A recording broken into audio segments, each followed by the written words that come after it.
Before starting with the next test chamber, we would like to remind you that, so far, no experiment has yet unproven... This isn't really critical information here. I would just like to point out that I read this line about weighted storage cubes so many times. It is forever ingrained in my head and occasionally haunts my dreams. I like to think that I got it right on the first take and Stefan just wanted to torture me that day. And the worst part about it is I still don't know what the line means.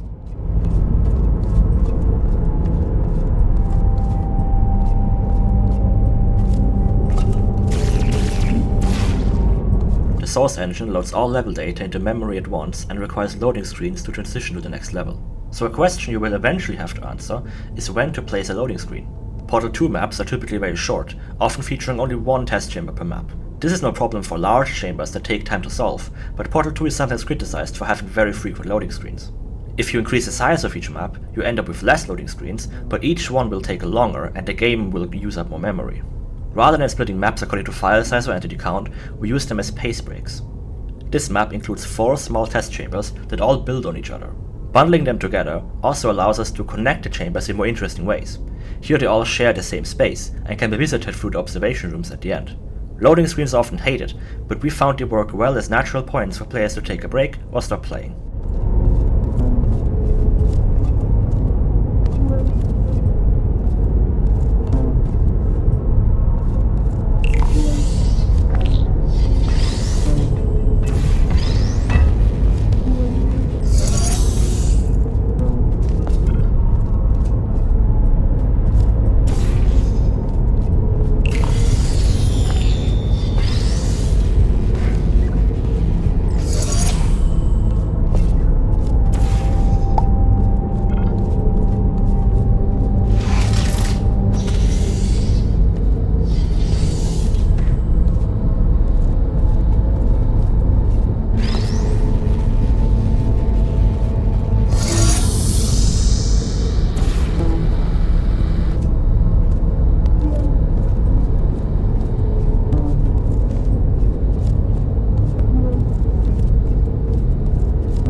In Portal 2, there is a central config file that lists all the data displayed on every chamber sign in the game. This offers developers a good overview of all the chamber signs, but it comes with the limitation that every map can only have one sign. In Portal Revolution, we wanted to put multiple chambers into a map. Having access to the source code, we were able to create a custom chamber sign entity that allows mappers to configure all this data directly.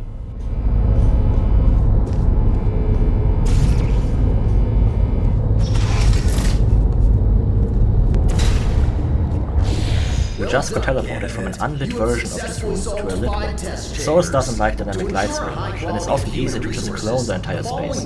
This teleport was added late in development, when we were going over Act 1 to add some life. The interconnected nature of this space didn't make that easy, which is why you actually got teleported twice.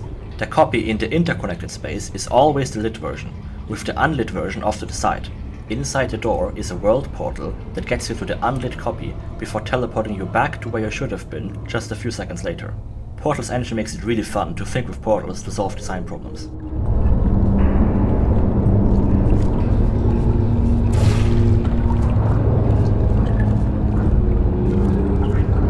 This is the first map where we prototyped this dimly lit lighting style for Chapter 1. These chambers used to be lit just like Portal 2's, with bright and cold lights. We felt like the standard lighting didn't sell the dead aperture theme we wanted to convey. We call this style After Hours. It's supposed to resemble that feeling of being the last person to sweep the floors in the office after everyone has gone home. Also sort of mirrors the new job you will receive at the end of the chapter. Creating this look took some tweaking to balance visibility for gameplay with aesthetics.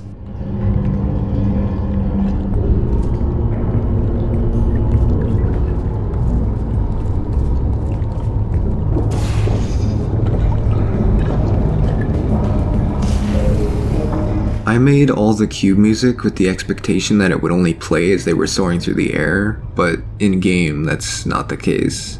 They continue to do their intense bleeps and bloops even after they reach solid ground, which is a little cute, I guess, and gives them some personality.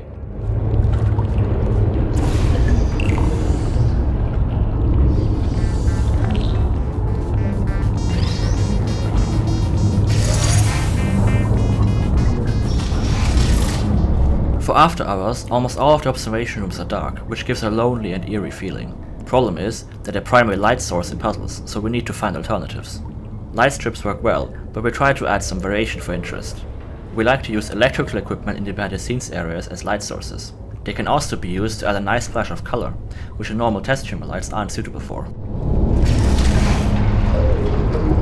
On behalf of the Enrichment Center, I wish to apologize about The Glass Touch achievement came about after we added the sign here, which was just decoration at the time. Playtesters always love to touch it as soon and as often as possible. Whenever we see players do stuff like that, it's a great candidate for an achievement. So we found some more spots to put the glass, which get more difficult and obscure to touch every time. They're always easy to see, the question is how to touch it. We also wanted to add a reaction line from Sterling, but didn't find the time to record it.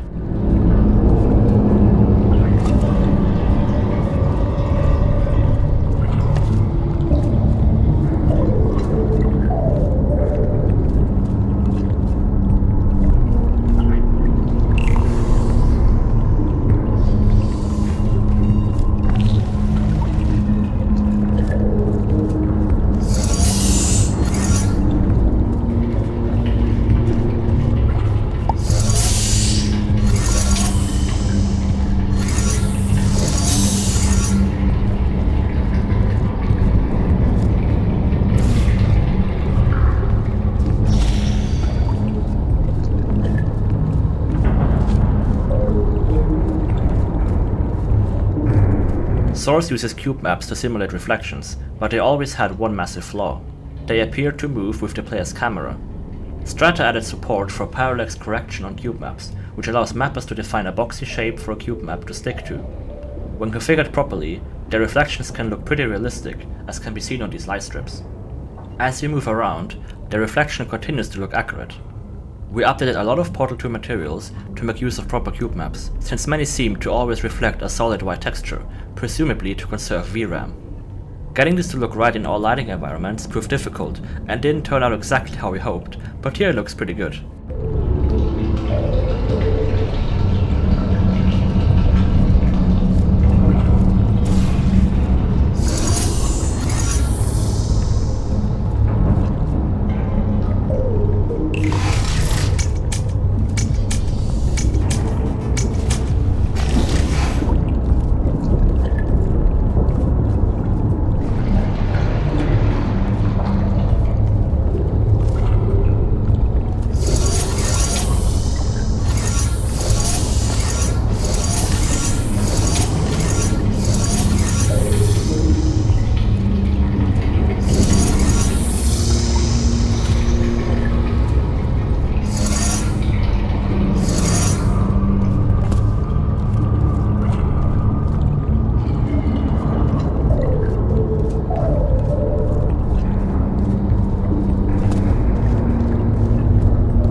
me.